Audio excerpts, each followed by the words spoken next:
Steve, this is Paul Rhoads with great enthusiasm, a little bit older coach with a little bit more gray hair, gladly accepts your invitation to the AutoZone Liberty Bowl here in 2012. Thank you very much.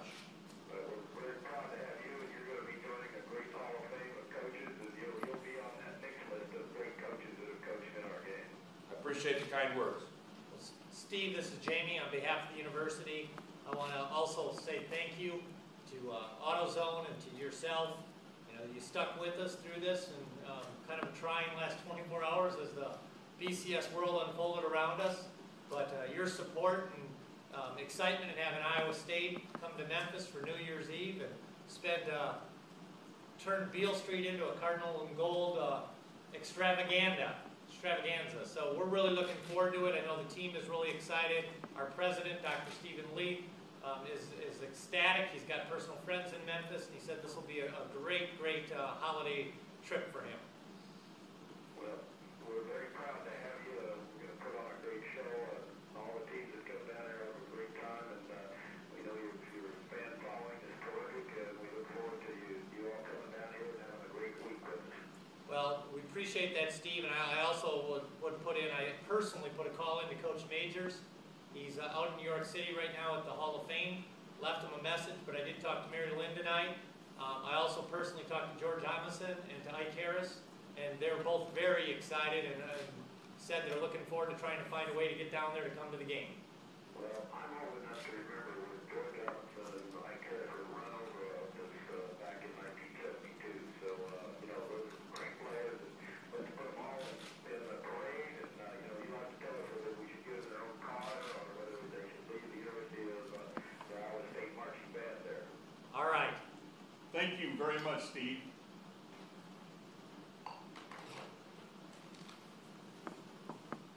Okay. We're thrilled. Thrilled to be going to the 2012 AutoZone Liberty Bowl. The reward of college football is the postseason. And when I got a chance to share it with our kids, they were elated beyond words for this opportunity, albeit a rematch with a great Tulsa Golden Hurricane football team. A team that's won 10 football games on the season, a team that is conference champion of Conference USA, and to be playing football in the month of December is very exciting for Iowa State cycling football program. Coach, how do you prepare for a team this second time around? Very thoroughly, Jake. Very thoroughly. You have all your notes from your first game preparation. You have your post-game notes of what was good, what was bad, that we have filed away because we're playing in the third game of 2013. Now you take the things that they've adjusted from a full season's worth of film and take the month of December and put a game plan together. Jamie, you touched on it with Steve, but the twists and turns of the sort of the BCS world. What was it like for you personally to see the Oklahoma, Northern Illinois, you know, all the not enough people, but just a little bit of chaos there?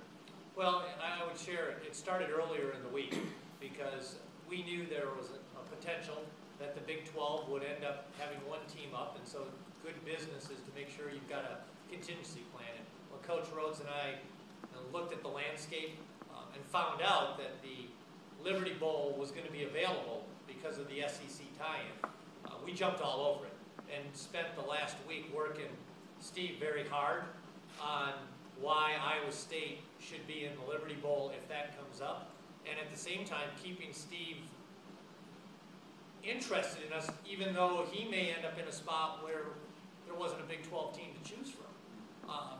And you know, as we went into Saturday, it looked pretty promising after Oklahoma and K-State won their games, and you know, then the wheels kind of fell off in the Big 10 championship game, and that kind of sent everything into disarray last night. So, you know, the last 24 hours has been a little touch and go because, you know, the Liberty Bowl had to protect themselves too. But that's why I really want to say thanks to Steve and to AutoZone because they stayed with us. And they could have flinched and covered themselves to have a sure bet, and they didn't do that. They stuck with Iowa State. And, you know, for us, why we thought it was attractive from the get-go, I mean, the fact that it's got a great history, being the 7th oldest bowl. that we have a history with them, that it's played on December 31st, that it's played on national TV. It's not only drivable, it's going to be an affordable trip for our fans, both from a hotel standpoint. We're doing the subsidy of the student tickets, $30, so students can go for $25. And we really fully expect that we're going to have a huge turnout. And then the opportunity that's there with Beale Street, on New Year's Eve, the parade, all the festivities. It's a great bowl opportunity for our team and for our fans. Coach, what have the past 24 hours been like for you in terms of emotions for you and your team? But the wait and see part of it is hardest, and not having any impact. We played our game, we put our best out there, and you just got to wait and see, and you don't pick, you don't choose. Just a lot of anxiety waiting for the final result. What's the extra month of practice going to mean for you guys? Well, you got a lot of opportunity, just like we took advantage of tonight, of improving everybody on your football team. You get game plan preparation, but most importantly, you get all the younger players that many more practice opportunities and that many more days better at what it is we're trying to accomplish. Coach, you've been to 2 of these, one successful, one not as successful as you like.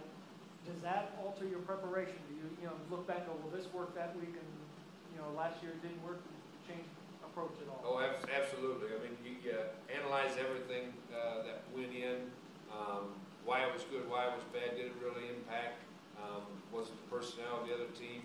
Everything goes into that. So we've had plans in place for a number of different bowl game dates.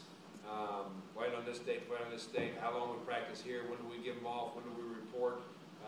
Now we got this plan ready to activate. What will you do with Sam now in the coming month? Because he's a guy who could settle in. Should we assume he'll be the starter? I don't know if you should assume anything when it comes to the quarterback position in this program. He ran with the number ones tonight, I'll put it that way. You ever been involved in all your years of coaching ball in a rematch? Let me think. No, never have, and certainly 3 games and what are we, 16? 3 times in 16 games are close to. We'll play them. That's a lot of competition against one team. So it will be new ground. I didn't get a chance to ask anybody on the staff if they've gone through that before or not. Coach, it seemed like at the time of Jake Knott's injury, there was that chance that he could come back for the bowl game. Where is he at right now? I think he's over in the Berkshire football complex. All right. Where is he at in the recovery and the possibility of a return? Jake Knott will not play the bowl Okay. game. He'll be there in a coaching role and very excited to help lead his teammates in that role. Jamie, I know you mentioned you've been talking to the Liberty Bowl for the last week. How many other bowl games had you been in conversation with over the past week?